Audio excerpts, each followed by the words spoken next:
The MG ZS EV is a little electric SUV that is not difficult to drive, modest to run and accompanies a nice measure of gear as standard. Contrasted in any semblance of the more costly Kia e-Niro and Hyundai Kona Electric, the MG ZS EV is somewhat similar to store-own image roles. It's a fine regular decision, however doesn't feel as unique as most other options. A piece of this is down to the manner in which it looks. Indeed, there's nothing amiss with the MG ZS EV's squinting headlights and forceful grille, however it looks practically indistinguishable from the standard ZS on which it's based. This may be fine in the event that you need your harmless to the ecosystem electric vehicle to fly under the radar, yet it's to a lesser degree a reward on the off chance that you need to yell about your eco certifications. This calm subject proceeds inside, where the MG ZS EV looks actually like the standard vehicle. You get a similar basic dashboard plan with its simple dials and blend of hard and delicate plastics, and surprisingly the 8-inch touchscreen show has been extended with no of the changes you regularly find in electric variants of petroleum-controlled vehicles. Therefore, the MG ZS EV's inside feels somewhat a year ago contrasted with the lodges in the Kia e-Niro and Hyundai Kona Electric. Yet at any rate you get sat-nav and cell phone reflecting highlights as standard, and there's a fair measure of seat acclimation to assist you with getting settled. There's a decent measure of room in the back, as well, and a reasonable number of convenient stockpiling canisters to help you keep everything looking perfect and clean.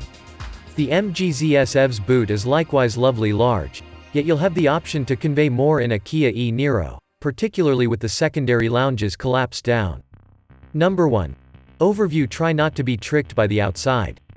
This resembles the conventional, yet remarkably modest, ZS, yet is in reality full electric.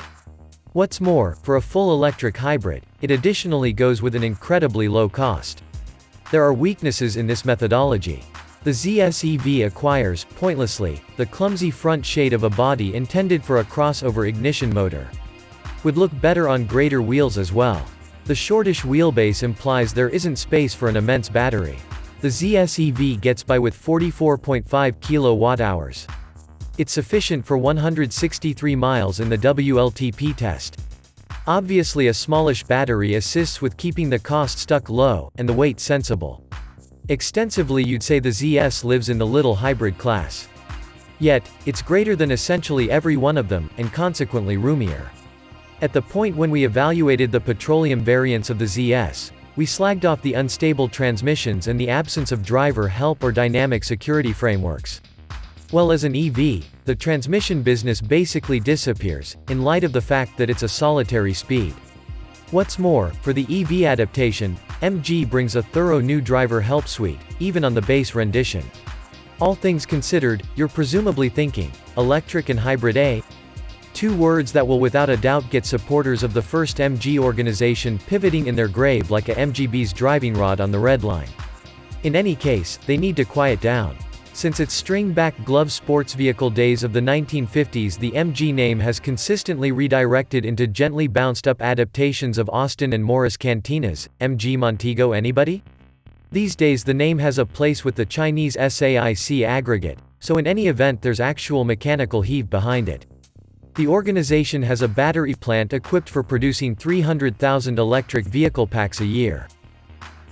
Number 2. Driving the electric engine is a 143 bhp work, making 260 pound-feet from nothing. That is sufficient to drive it at any rate as energetically as a little FWD hybrid requirements to go.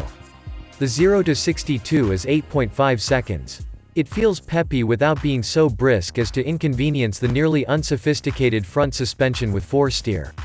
Or then again perpetually conjure the footing control. Speed increase is smooth and as happily liberated from interferences as single-gear EVs all are. Yet this one sounds marginally whiny. All things considered, it's far calmer than an ignition vehicle.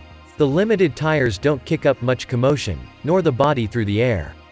Also, you will not journey quick in light of the fact that the maximum velocity is simply 87 miles per hour, and on the off chance that you go close to that your reach will liquefy like April snow. Discussing range, in give-and-take rural and part rustic traveling, our miles to go figure went down at about similar rate as our miles voyaged figure went up. That is the thing that you need. With an authority figure of 163 miles, you'd presumably be open to completing 150 miles between stops. A lot for everyday use.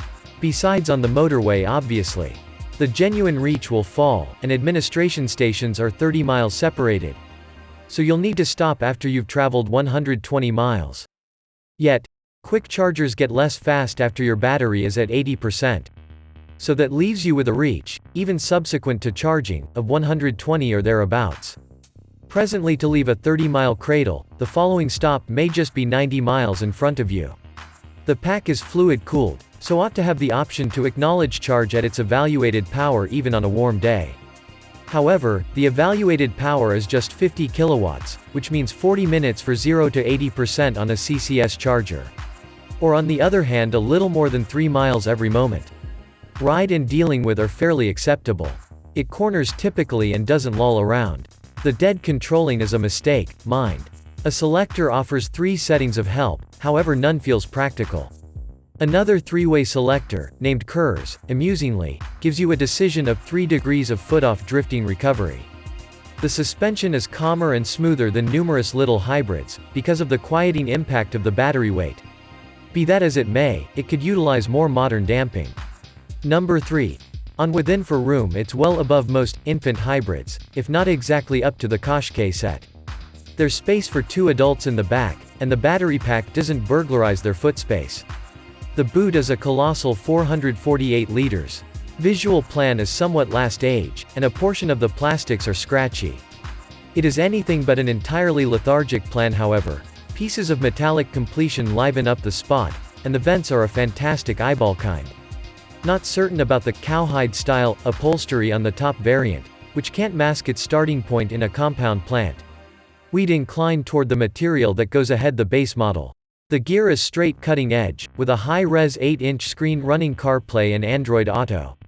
On the upper of the 2 trims, exclusive, that screen runs an opposite stopping camera as well.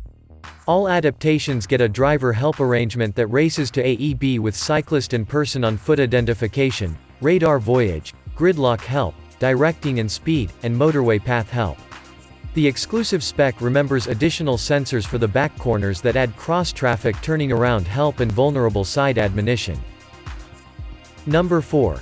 Owning on the off chance that you need a fair measured EV however don't figure you can ascend to the expense, step thusly. The 2 renditions are under £300 per month, and that is with just a little store, for 8,000 miles every year.